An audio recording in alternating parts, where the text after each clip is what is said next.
So we have chapter 5, and the chapter 5, remember, Newton laws of motion. So we have, do this. We talk about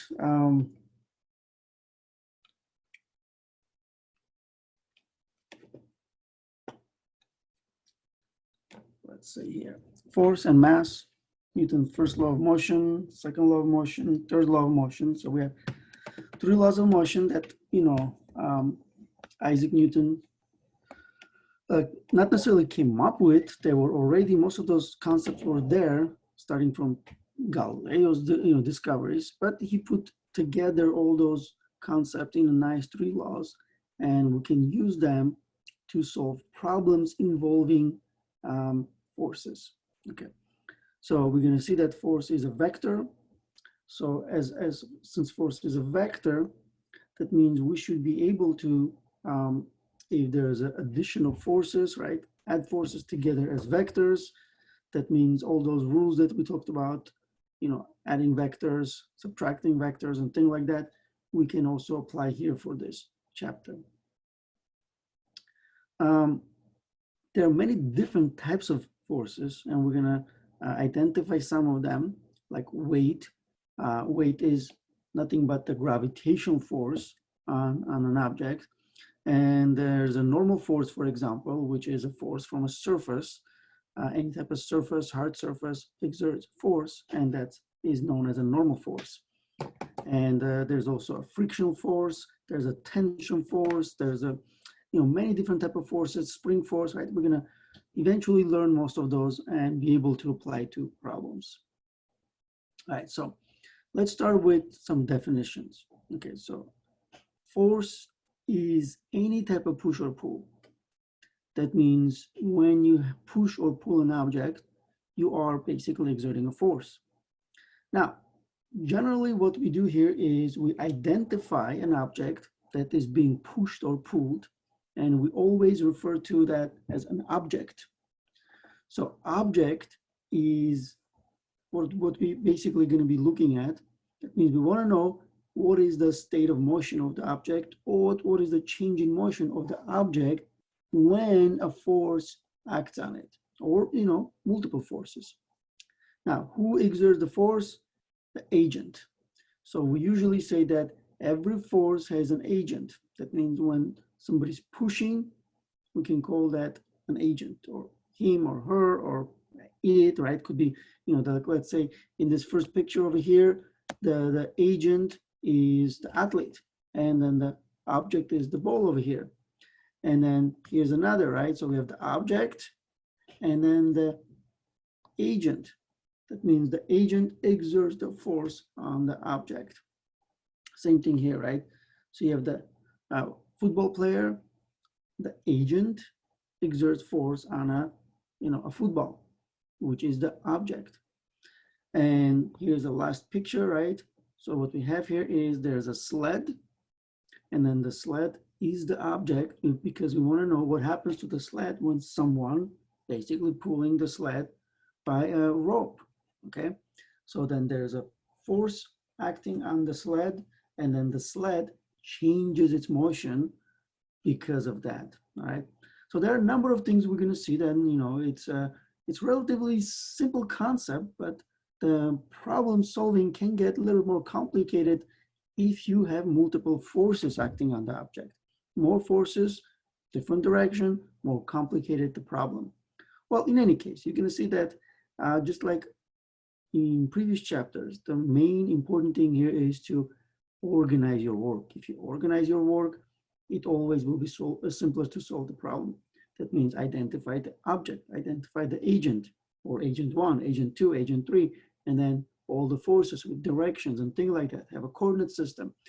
And all those things, are going to help you to solve the problem. And we're going to go over those. Some of the examples will allow you to see those.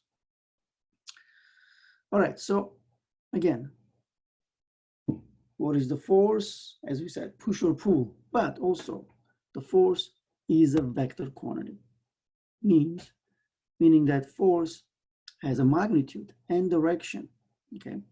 That means whenever we're talking about force, we have to give it strength, and the direction.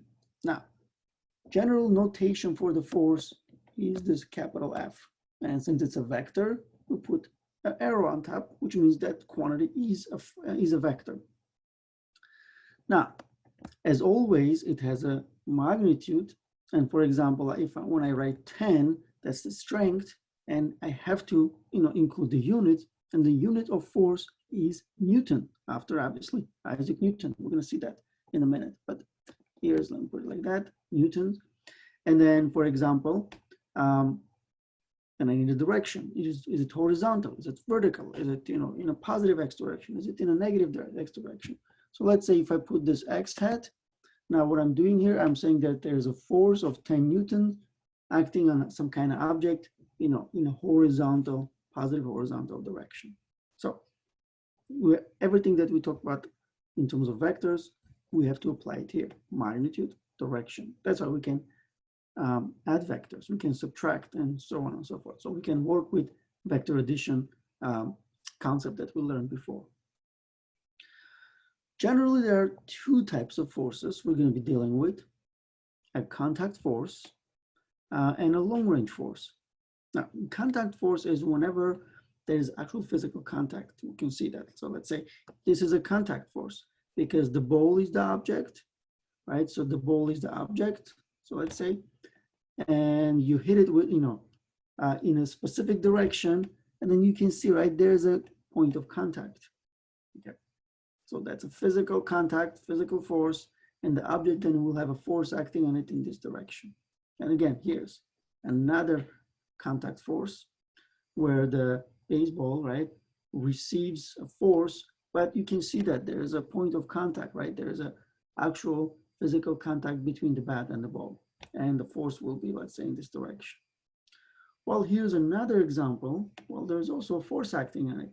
We don't see that force, but there's a force due to gravity, right, where Earth is the agent, and the force is a long-range force, right? You can see a long-range force exert, sort of like this invisible force, like magnetic force is a long-range force, electric force is a long-range force, but, those are the forces that technically, can be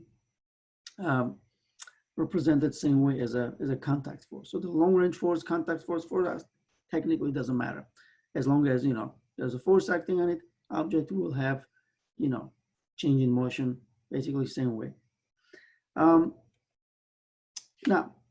one important thing that we're going to add to our calculations, which we never really cared about before, that's the mass of the object. Remember, we talked about the mass before. Mass is intrinsic property of the object, and mass represents how much matter. You can think of like electrons, protons, and things like that any object has.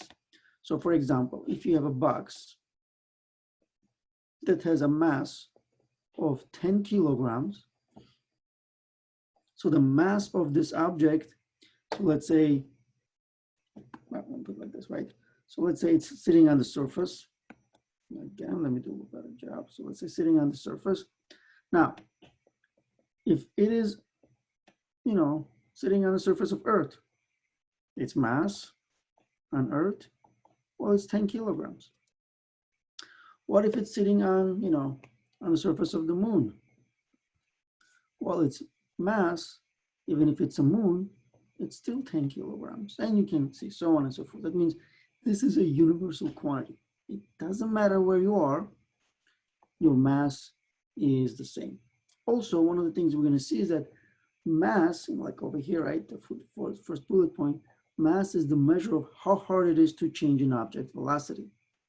That means imagine if this mass, this box is sitting on the surface at rest, and then if you want to change its motion, well, let's say when you push with 10 newtons of force, let's say, for example, a 10 kilogram object, right? You push it with 10 Newton force.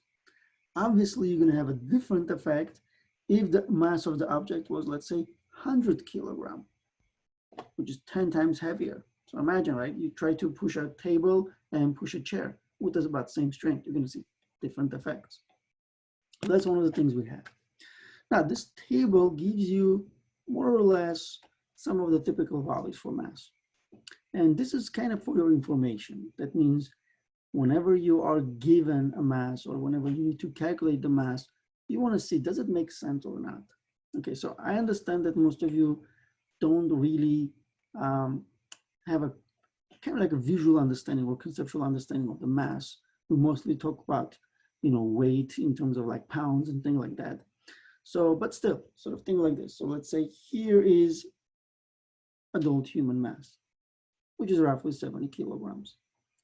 Well, I would say that mass of the human from 50 to maybe like, let's say 90 kilograms. So that's a kind of like a reasonable range. Well, if you get calculation where your mass of the person is beyond that range, if it's very close, let's say 45 or 100, still okay. But if you're calculating 1,000 for a kilogram, 1,000 kilogram for a human mass, obviously that's wrong. Another thing, maybe automobiles, right?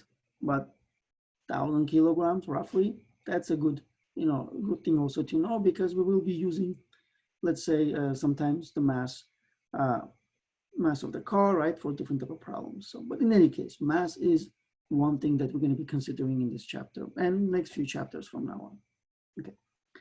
All right. So here's then what we have. Now that we are kind of like identify force, identify the mass, we can look at Newton's laws of motion. Okay. So here's the first laws of motion. Let's say,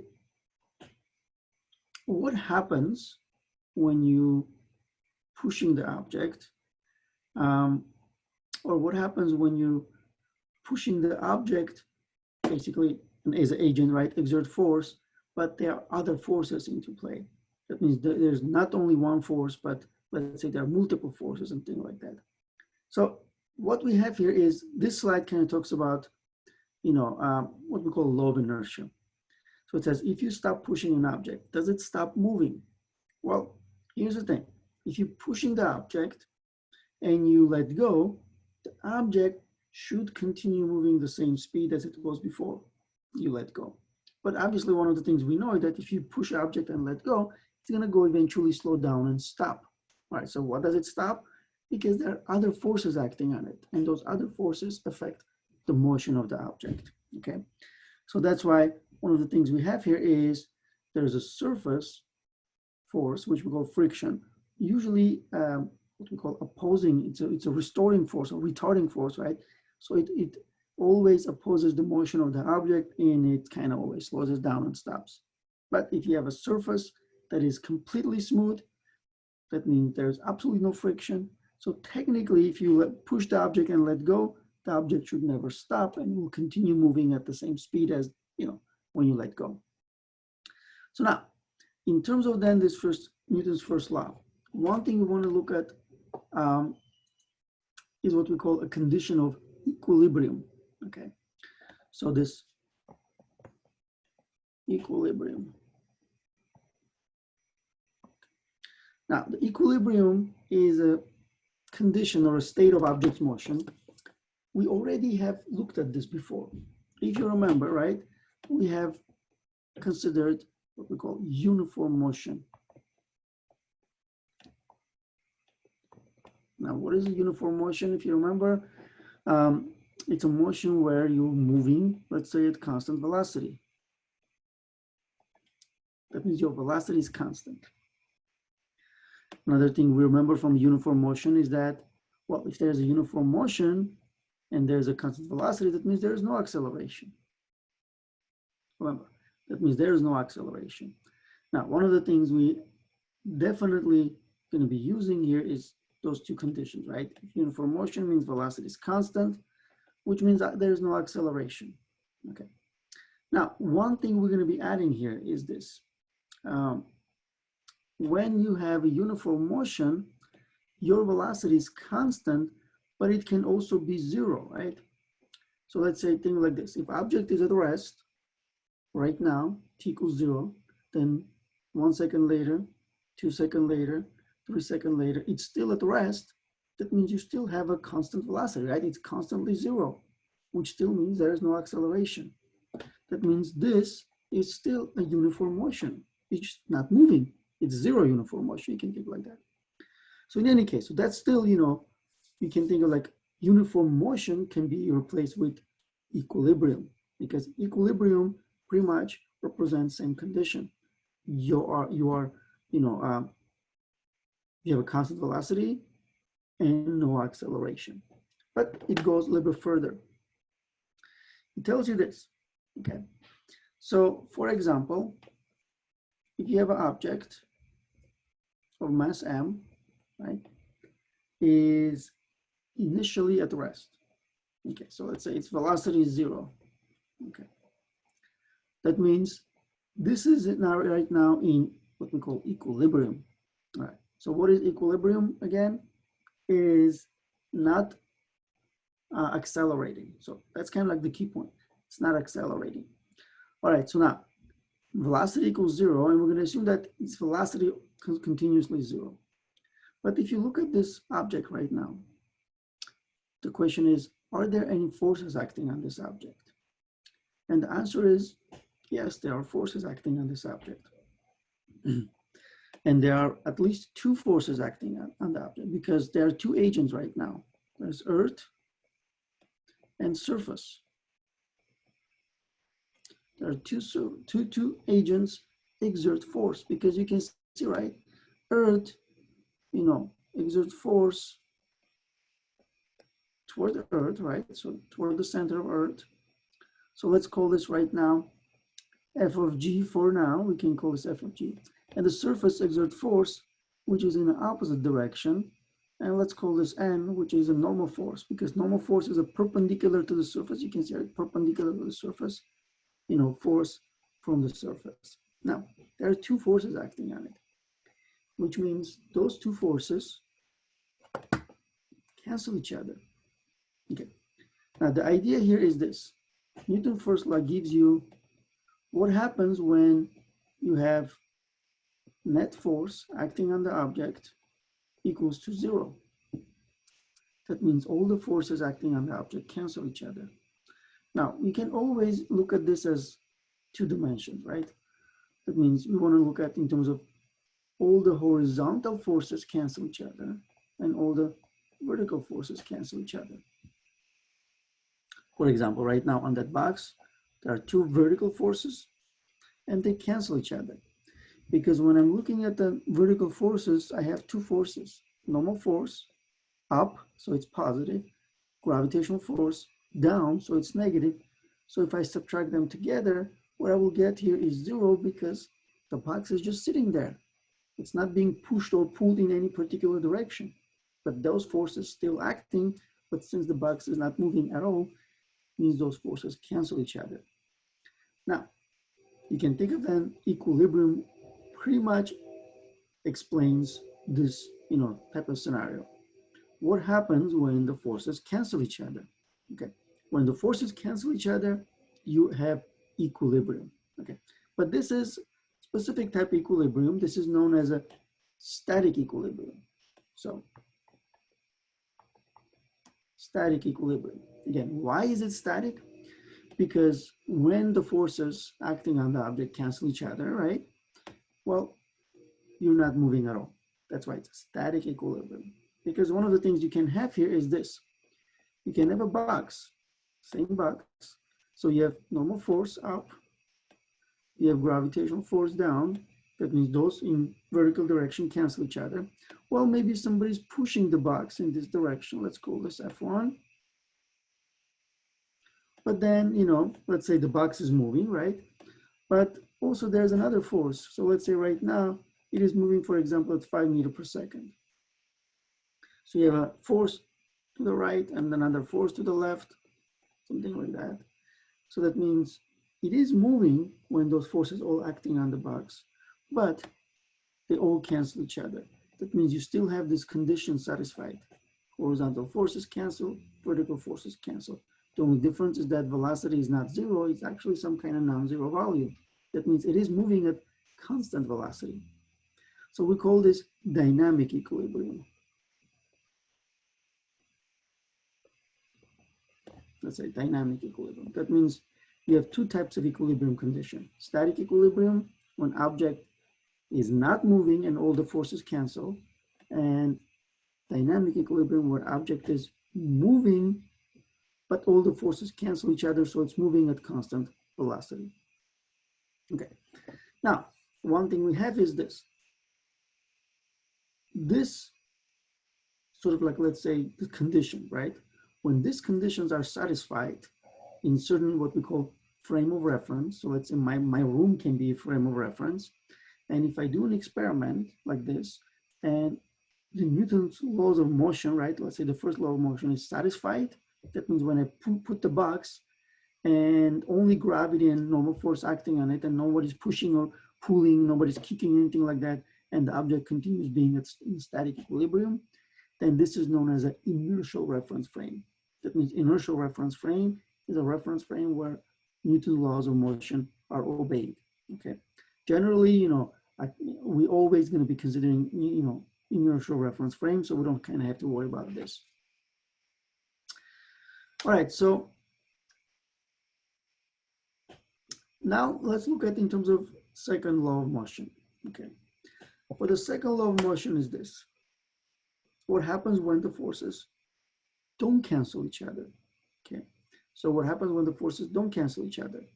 What do we have, in terms of, let's say, happening to the object? Well, one thing we have here is this, kind of like very quickly summarizing first law, was this, right? If you have an object is at rest, so you have a V equals 0. Remember, this is static equilibrium now.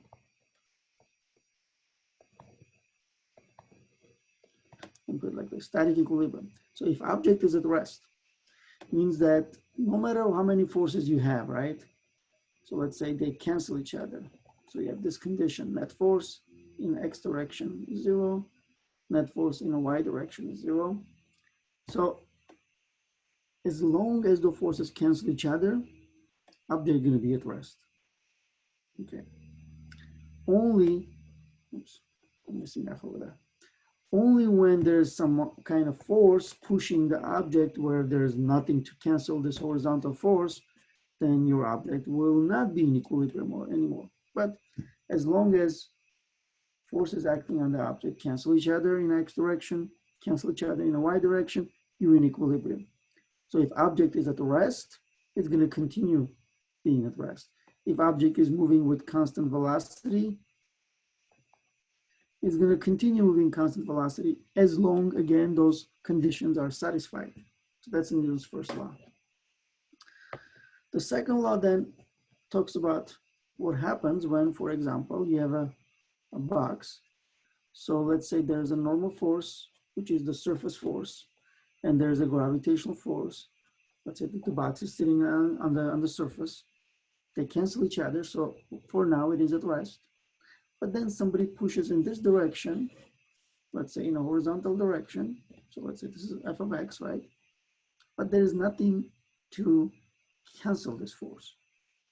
That means you can see, right? In a y direction, this condition is satisfied. But in the x direction, you have just one force.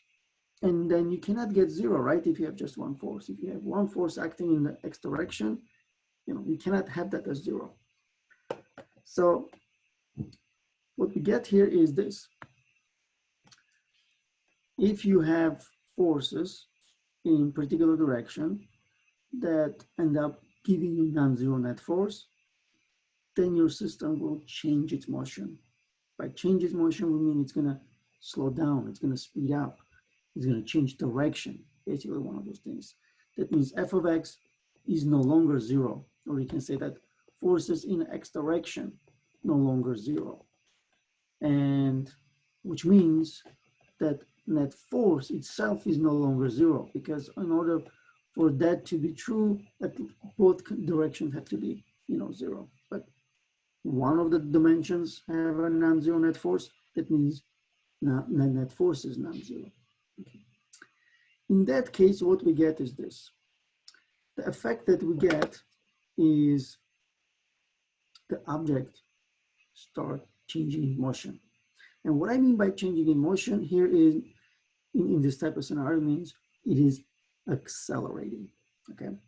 And one of the things we have here is then the acceleration of the system is due to the force acting on the system then.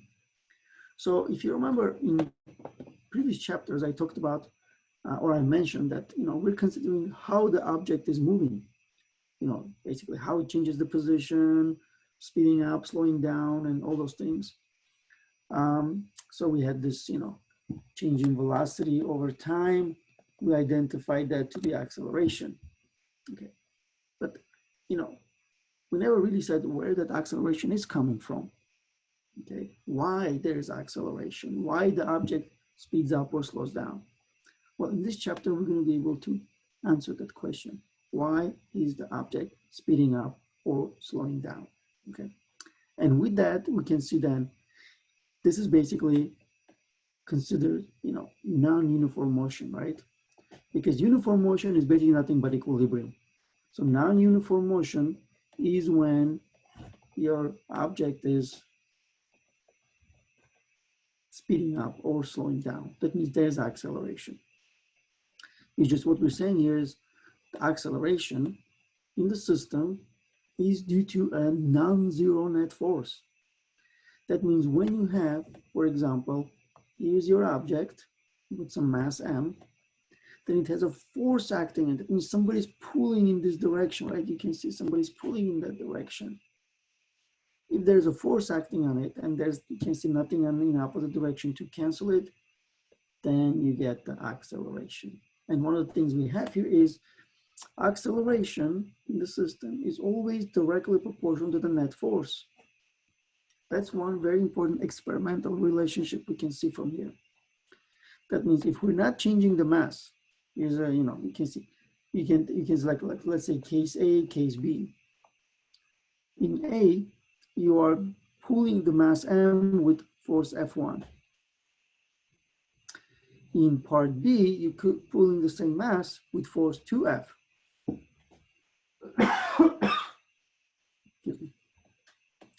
And that means since acceleration is directly proportional to the net force, well, doubling the force doubles the acceleration. That means system has twice the acceleration as before. And it's a very important experimental result. That means acceleration of the system is directly proportional to the net force. Stronger you push, bigger the acceleration. But, there's also another effect because, as I said, we're keeping mass constant for A and B, but what if the mass is different from going A to B? From A to B. Well, we can see here is then that would be opposite effect. So for example, here's object mass M. So then pushing with some force, F1, look at the acceleration that we get. And remember, acceleration is a vector. So its magnitude, the direction is important, right? Its length is the magnitude. Now I'm doubling the mass. So I have 2 times M, but still the same force. What it means here is acceleration that we get experimentally is only half of what it was before. That means you get 2 conditions where acceleration is directly proportional to the net force, and second condition where acceleration is inversely proportional to mass, because when the mass increases, acceleration decreases. Okay. That means these equations can be put together, and what we get here is equation for the Newton's second law of motion, where it says that acceleration is directly proportional to the force. Technically, I would like to call this net force, but it's inversely proportional to the mass, so divide by mass. So then F equals ma. So that's why one thing we can see here is, see, like let's say that, case A. So let's say you apply 10 newtons of force on a, let's say the 5 kilogram object. Okay, that means the mass was 5 kilogram. The force, was 10 newtons. Well, what we get here is acceleration was then 2 meters per second square. For case B, then we still kept the same 10 Newton force, but we doubled the mass, which is then, let's say in this case, 10 kilogram. And you will see here is we get 1 meter per second square, which is only half of the previous acceleration. That's why you can see that, you know, acceleration depends on force and the mass. So that's why sometimes we call this inertial mass, because it affects how the, you know, the motion will be affected by its own mass. So generally we rearrange this equation and we write it like F equals ma. So F equals ma, let me usually put it like this. That's a, you know, force vector equals some scalar quantity mass times vector quantity acceleration. Okay, that means we can always look at it in terms of net, and this is, let's say, net force. So the net force, if you break it down, right, net force in the x direction equals mass times horizontal acceleration. The net force in the y direction equals mass times vertical acceleration. Okay, that means you can see from here that every force, because it's a vector, right, is important, because only horizontal forces gives me horizontal acceleration. That means only horizontal forces can give me, you know, objects speeding up or slowing down along the horizontal axis. And same thing in a vertical direction, vertical force is only responsible for objects changing motion or acceleration in a vertical direction. All right, so that's, you can see that second law. And this difference here is this. Newton's first law, you say that net force in the x direction, that means all the forces cancel each other, so you get zero. Well, when you get zero, and this is equals to mass times horizontal acceleration, well, when the left side is zero, that means mass times acceleration is also zero, but not due to the mass, but which means that there is no acceleration. Okay, so that's why you can see, right, when the forces cancel each other, your system has no acceleration. So that's why this is the first law condition, which tells you that when your forces cancel in a specific direction, let's say in a vertical direction, this means there is no acceleration in that direction. So that's why equilibrium, remember, describes uniform motion, which means no acceleration in the system. So consistent with that.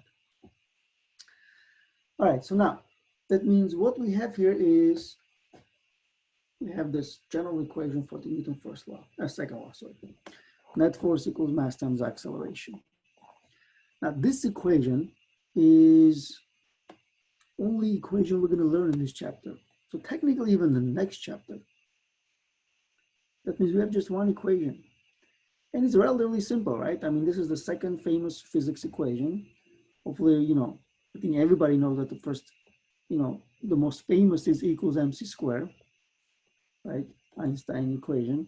But, you know, F equals ma is basically, I would always call the second famous equation. And it's very simple. But at the same time, you know, you're dealing with vectors. So you have to understand that when you have just one force acting on some object mass m, calculation is as simple as you can get. You have 2, 3, 4, 5 forces acting on the object, different direction, then this equation can become very difficult very quickly. But you know, we'll do some examples where you guys can see how all those things can be put together. But in any case, net force is the collection of the forces, addition of the forces. And again, force has a unit of newtons. Okay. On the right side, you have mass times acceleration. Well, mass, let's say here you can see, right, the Newton is equivalent when the mass is in kilograms times when the acceleration is meter per second square. That means a Newton as a unit is equivalent to kilograms times meter per second square. Now, that means you have to make sure that your mass is in kilograms, your acceleration is in meter per second square, and their product gives you newtons, because Newton is a SI unit. Okay, so this is basically what we are doing here. There's also a CGS unit where you can use grams per centimeter square, and there's a dyne is the unit of the force. I almost never use that. But there's also pounds, right? So whenever you stand on a bathroom scale and measure your mass, or what you think you're measuring your mass, what you're actually measuring, if it's in units of pound, you're measuring your gravitational force on you, because pound is a unit of force. So the mass equivalent, you can see, right, is actually slag. But very few actually know that the units of mass in a British unit, or where we use in America, right, is actually slag. All right, so these are some of the typical values for the forces in newtons. You can see, right, weight of an apple is just 1 Newton. And we're gonna see, in a little bit how to calculate weight. But for now, since we're technically gonna be using that, a few times maybe. So let me talk about this. What is weight? Well, weight is nothing but the gravitational force. And gravitational force, so what we do usually is label different forces differently to kind of allow us identify them. And gravitational force is weight, so we usually can just use W for that. Instead of F of G, we just use W, well, if it's a force, right? So W is the gravitational force. And remember, any force equals mass times acceleration. But weight is due to the gravitational force, so it has a gravitational acceleration. So W, which is the weight, equals then mg, actually. So that's the equation for the weight. Weight equals mg. So in any case, we're going to talk about that. But imagine then, if you take an apple, its mass times 9.8, you get 1. Okay. That means, in a way, you can use this equation to figure out the mass of the apple, right? Obviously, this is like a rough idea. But, from here, you can see that the weight of an adult human is 700 newtons. Okay, again, how did we get that? Well, remember, weight is equals to mass times g, right? 9.8.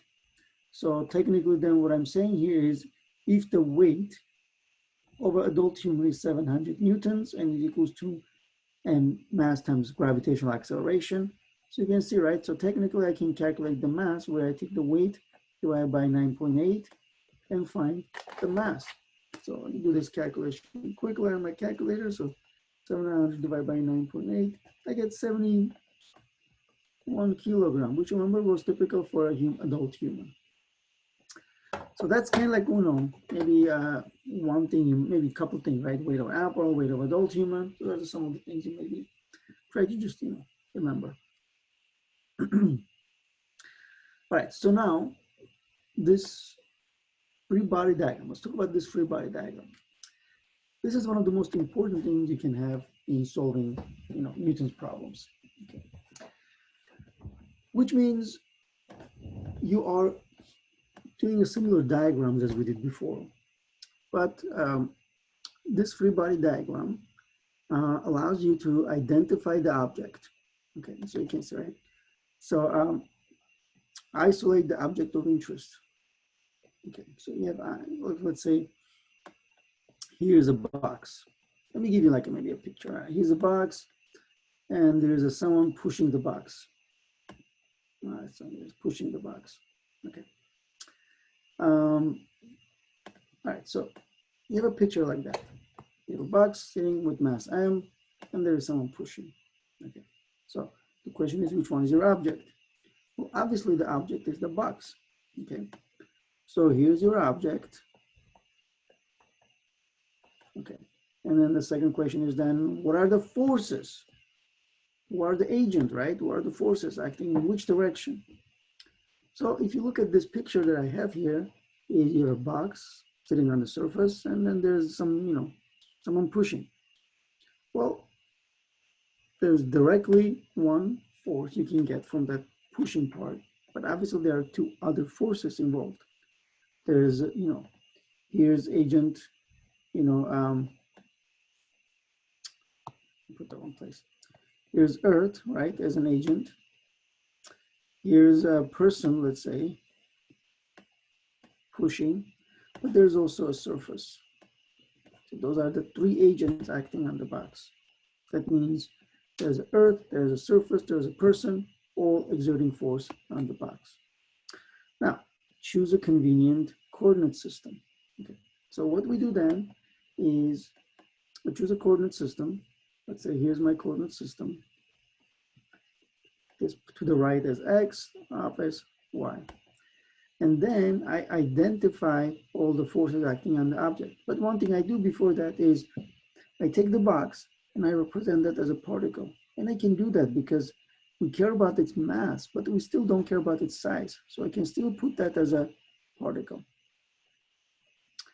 All right, so then let's look at all the forces acting on it. Well, I know Earth as an agent pulling the box straight down. That's the weight. Remember, gravitational force is a weight. Surface exerts force opposite to the weight in this case, perpendicular to the surface. Remember, normal force always perpendicular to the surface. Okay. And then the person pushes to the right. So I can then say here's another force, F of P if you want, push force. Okay. And those three forces acting on the object. Okay. That means what I have to do here is I have to then identify magnitude, direction of all the forces and put it in a free body diagram.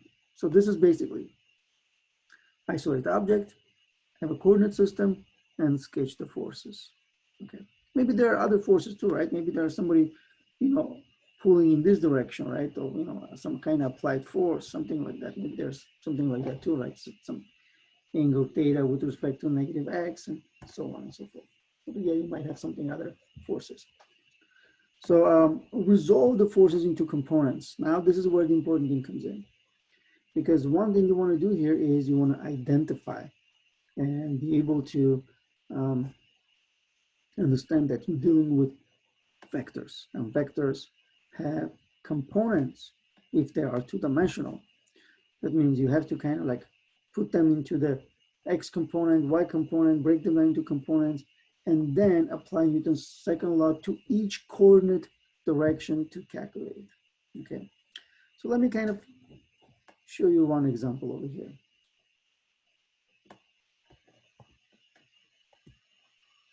All right, so I'm going to come back to that. Here's my coordinate system. Let's say this was my object, right? And these are the forces. So I had one force here. And let's call it F1. Why not? Let's call it F1. And here's the weight, right? Gravitational force. Here was normal force. Okay. And I also had this force. So let's call that F2. Why not? So that question here is what happens when all those forces acting on the object. Okay.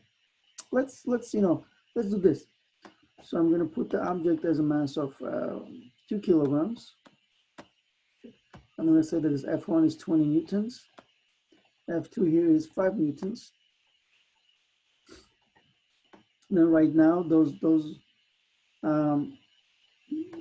enough for me, right? Because what I can do here is I can say then weight is equals to mg, and it's equals to 2 kilograms times 9.8.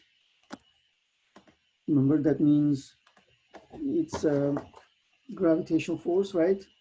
9.8 times 2, I get 19.6 newtons. That means I have then gravitational force as well.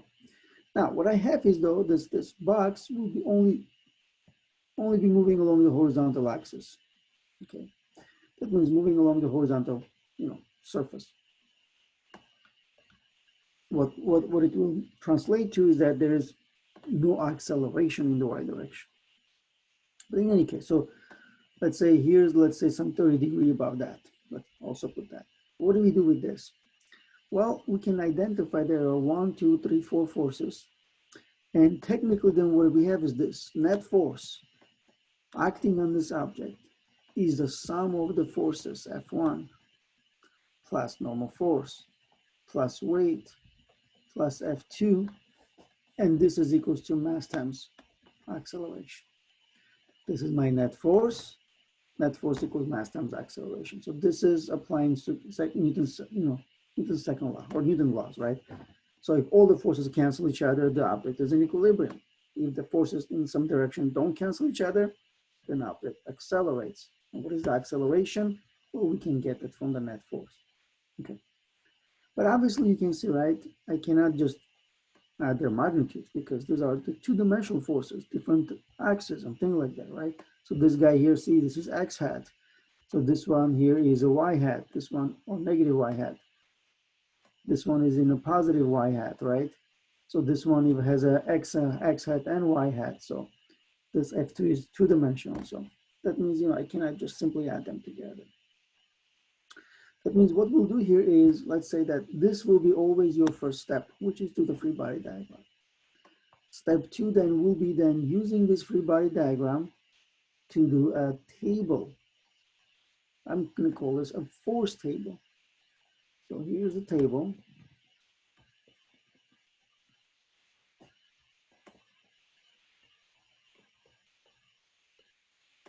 X component and Y component. So let's see, we have 4 forces. F1, well, F2, weight, and normal force. And when I add those all together, I'm going to get a net force. Okay, but I understand that I can't just get the net force. I can only get the net force, you know, in terms of, so what we're doing here is we're breaking it down into net force in the X direction equals M times AX, and net force in the Y direction is equals to M times AY. That means I have to, you know, go ahead and do the component method calculations. That means here is technically my net force in the X, where anything above it is my collection of the net force, and what it equals to is then M times AX. Then here, what I have is a net force in the Y direction, and what I end up with, M times AY. Okay. Okay, so let's look at F1. So F1 is a horizontal force in my positive X direction, so it's positive. It has no Y component. F2 is, on the other hand, is two-dimensional force. And if I break it down into components, you can see, right? So here's its X component, here's its Y component. And that means X component is F2 cosine theta, because theta is with respect to X axis. And F2 sine theta is for the Y component.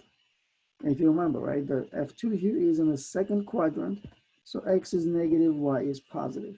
I'm using this 30 degrees, not using the positive X axis as a reference. Weight acts in a negative Y direction, so I can put it like that. And normal force acts in a positive Y direction, so you can see, right? Normal force and weight are purely vertical forces. N is upward, W is downward, so I can just put it like that. Now, one thing I get from here, this part 2, right? The force table allows you to organize your work. It allows you to break down things into components, pay attention to their direction, the quadrant, get the correct signs, and then from that, you basically get step 3, okay, which is 2 equations that we get for net force in the X direction, which will be whatever you see above. That's right. So this is net force in the X direction, which means F1 minus F2 cosine theta. This is equals to M times AX. So let's say here's equation 1. You get equation 2, which is net force in the Y direction, which is then F2 sine of theta minus weight plus normal force equals mass times vertical acceleration. Now, for this particular example, as I said, right, the object, if there's any motion, going to be moving in a horizontal direction. So technically, then this is 0. So we know that this is 0 then.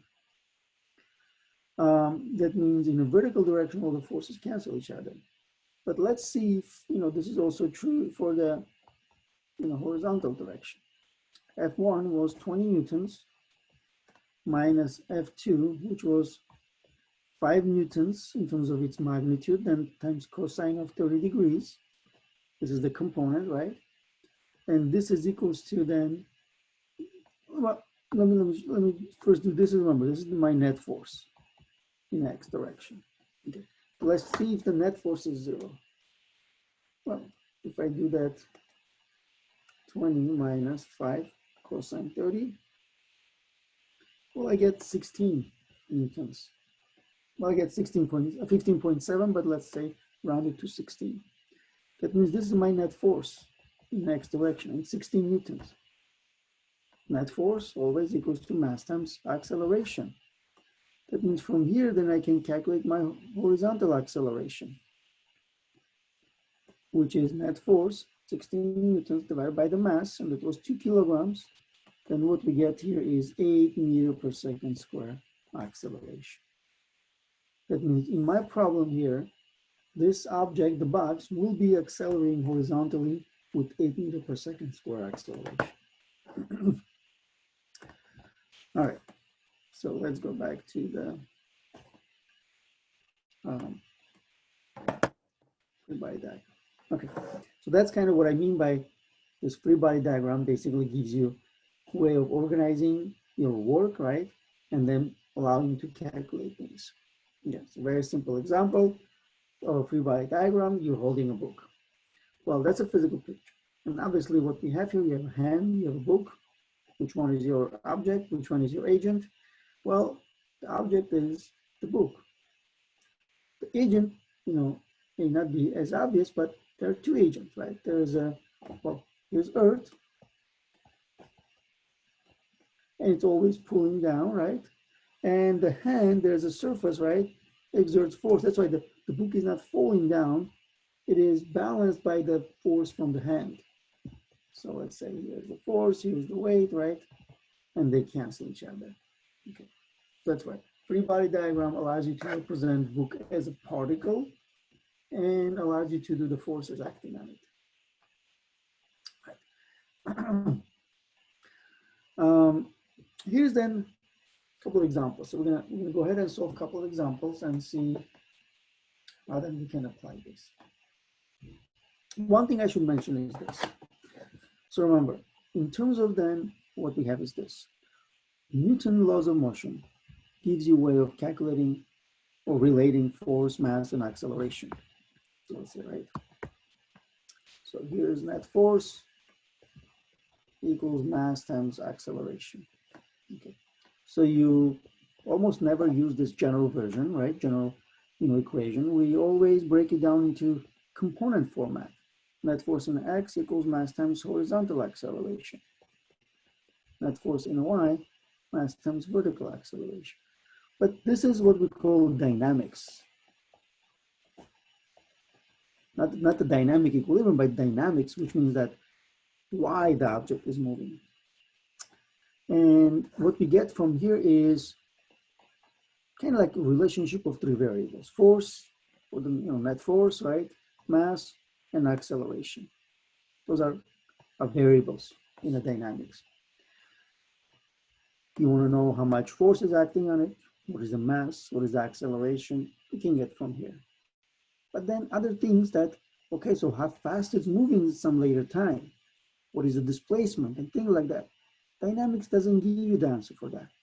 You have to go back to kinematics. And remember, in the kinematics, then we had as variables, we had displacement with initial velocity, final velocity, acceleration, and time. Those are the equation or the variables of the, kinematics. And you can see, right, so technically you have dynamics, force, mass, acceleration, and kinematics, displacement, velocities, acceleration, and time.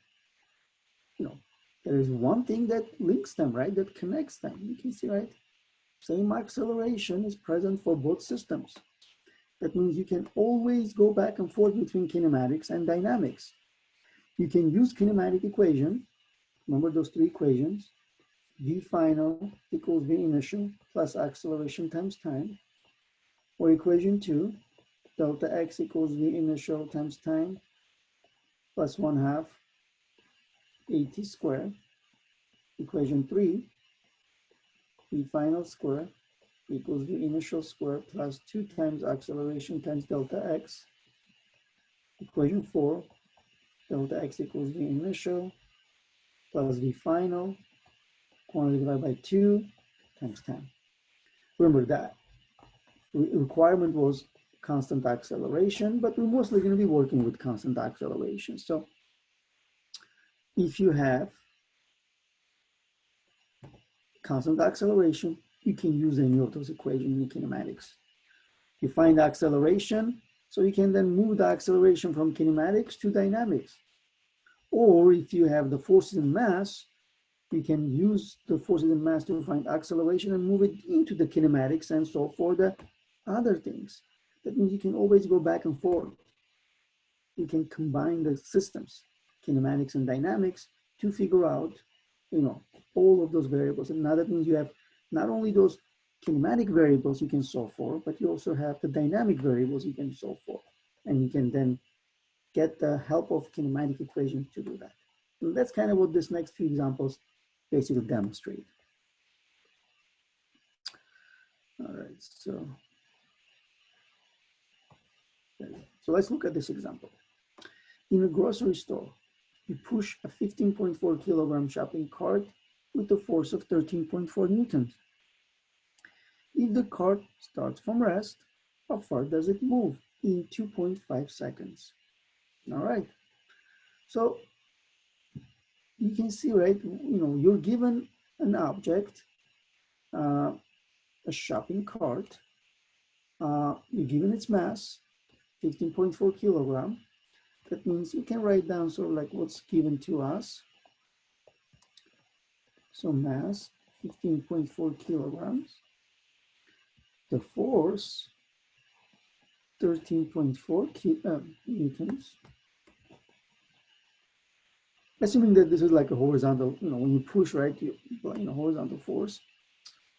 And we're told that if the car starts at rest, that means initial velocity is 0, how far does it move in 2.5 seconds? And we're given time as 2.5 seconds. So we want to find how far, how far is the displacement, right? Now, remember, in terms of the displacement, what I just showed you in terms of this previous equation, right?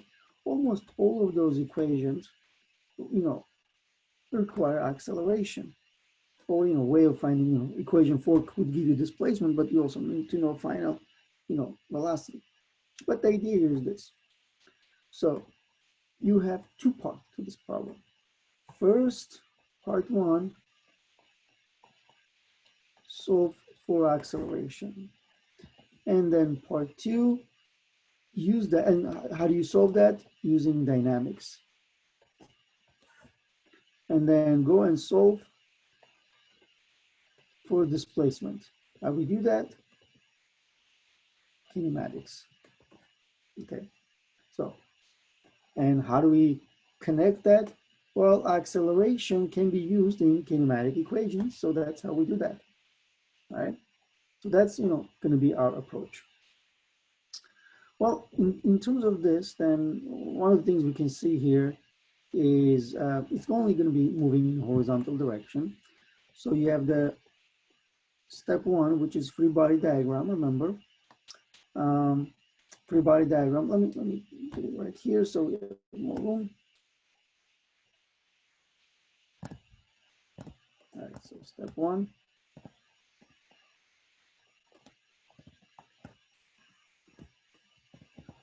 So here's my object. All right, so remember, there are 3 agents acting, right? There's still weight and normal force because cart is moving on a horizontal, surface. Gravity acting, surface acting, but they cancel each other. So in a way, we don't have to worry about it. But then there's a horizontal force acting in this direction. So step 1, the free body diagram. Step 2 would be force table.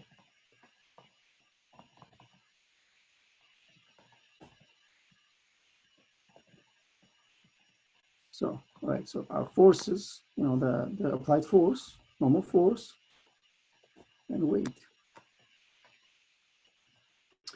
Well, in y direction it's 0 because, one of the things we're going to see here is the force in positive x direction. It has no y component. Normal force has no x, it's in a positive y. Weight has no x, it's in a negative y. And you can see, right, in y direction, they cancel each other, but in the x direction, there is nothing to cancel this force. So we end up with a, non-zero net force. And what is non-zero net force equals to? Mass times acceleration. And that's what we do. So free body diagram, force table, then step 3, we get our pair of equations. Force equals mass times horizontal acceleration, or normal force minus weight equals 0, which technically tells us that normal force is equal to your weight. That's why they cancel each other. But what we care about here is equation 1, because this can allow us then to solve for the acceleration, which is this applied force divided by the mass. Right, so applied force, if you remember, it was 13.4 newtons in the x-hat direction, right? Divided by 15.4 kilograms. And what we get here for the acceleration, we get 0.870 meter per second square, and same direction as the net force. So here's the acceleration. Right.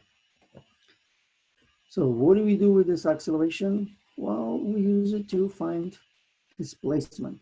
Remember, the car started from rest, initial velocity was 0, and we were also given the time, which is 2.5 seconds. That means how far it will move if it is being pushed by that force, which gives the system 0.87 acceleration. Well, initial velocity, time, now the acceleration. Well, good old equation 2, right? Delta x equals v initial times time plus 1/2 at squared. This is 0 because velocity is 0. So it becomes 1/2 times acceleration times time, 2.5 seconds squared. So the displacement here is 2.72 meters. Right, so that's my displacement. All right, so let's go back to this example then. That's kind of what we had over there. And you can see, right, doubling the applied force would double the acceleration. And if you double the acceleration, you double the distance traveled. So those are, also related things to one another. Because remember, acceleration is directly proportional to the, force. And in this particular example, displacement is directly proportional to acceleration.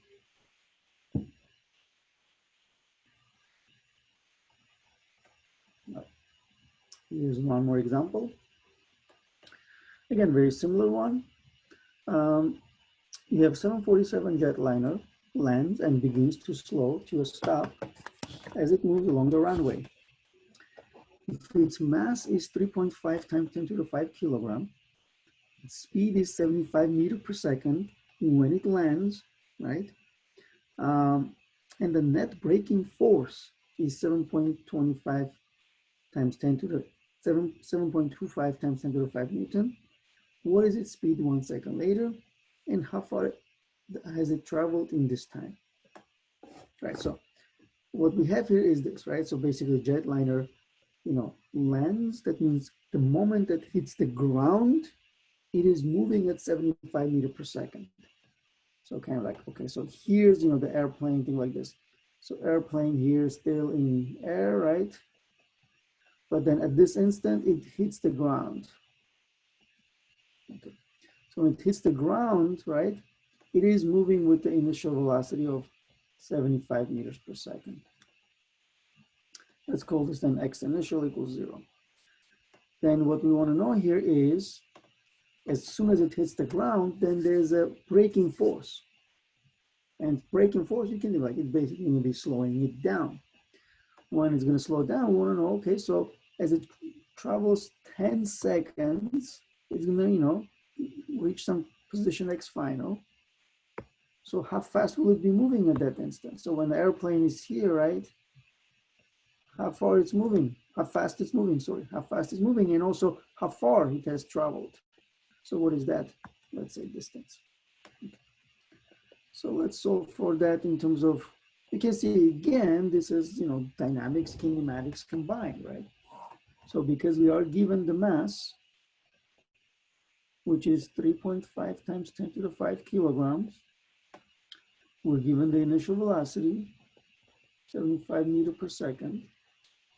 We're given the force, which is 7.25 times 10 to the 5 newtons. And we're given the time, 10 seconds.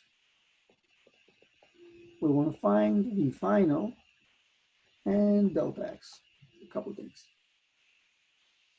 Again, to find v final or delta x, we're going to need acceleration. To find acceleration, we're going to see, using the net force. And it's a similar thing, right? So we can kind of combine here. You can see that here's the airplane. Yes, there's a weight acting on it and there's a normal force. But again, the instant it lands, it's moving horizontally. So those two forces cancel each other. But it's gonna then slow down. That means the braking force is actually acting in the opposite direction, like that. So see, the airplane is moving to the right, but braking force making it, making it slow down. So it's actually acting against the motion of the airplane. Remember, because the point for it to slow down to stop, right? But in any case, what we can see from here, so let's say if I do that, miniature force table right now here. So I have this braking force, right? So I have the normal force and weight. Here's a net force. So I'm gonna get negative this braking force in the x direction, normal force plus n, weight minus in the y direction, right? And they cancel in the y direction. But in the x direction, I get mass times acceleration. Again, I can use this to find the acceleration. All right, so let's go back there so I have more room to work with. Okay. So our goal then would be this. First, right, let's say step one, find the acceleration. Find the acceleration. Okay, so again, we do that because in the x direction, we have negative of f of b, right? Just one force acting in a negative x direction. And this is equals to mass times horizontal acceleration. And I can solve for that by doing negative f of b divided by mass. And this means that negative 7.25 times 10 to the 5 newtons in the x hat, right? Negative x hat divided by the mass, which was 3.5 times 10 to the 5 kilograms. Well, acceleration is then negative 2.07 meters per second square x hat. It means in a negative x direction. All right, so what can I do with this? Well, step two in the part, step two of the procedure, right? Then I can use this to find the final and displacement, because all I need is acceleration. Because remember, v final equals v initial plus acceleration times time. Well, my initial velocity was 75 meters per second. Now my acceleration is 2.07 meters per second. The time was 10 seconds. I can calculate my v final. That will be 54.3 meters per second. It's less because I'm slowing down, or the airplane is slowing down. Well, using all those three things, then I can solve for delta x. And there are a number of equations I can use. I can use the delta x using equation 2, I can use it using equation 3 or equation 4. Easiest one is equation 4, initial final over 2 times time, which is, this times time. So the initial is 75 meters per second plus v final, 54.3 meters per second divided by 2, and times 10 seconds. That gives me 646 meters. And that's the displacement of the airplane. Okay. As you can see from here. That means what we needed to do here is find the acceleration using the Newtonian dynamics, and then, transfer the acceleration to kinematic equations to solve for the final velocity and then the displacement. Okay.